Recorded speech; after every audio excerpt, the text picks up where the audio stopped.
शाम को रात में आकर अंधेरे में हमला करके 2 आदमी आपके घर आ जाएं, आपको छुरी दिखाएं या आपको बंदूक दिखाएं और फिर आपका वीडियो बना के बाहर जाके वो अपने मकासद के लिए आपको ब्लैकमेल करते हैं।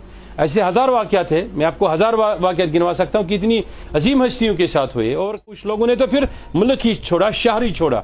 तो हम ना मुल्क छोड़ने वाले हैं न शहर छोड़ने वाले हैं। ताहिर कादरी इस शहर में नहीं रहता है, ना मैं उसके तंजीम से हूँ, ना मैं मुझे उसकी अकायद की वजाहत करनी है। रिनाउड पर्सनलिटी है वर्ल्ड की, उस पर हज़ारों मीम्स बनते हैं, फिल्में बनते हैं, जोक्स बनते हैं या इसी तरीके से किरदार कुशियाँ की जाती है।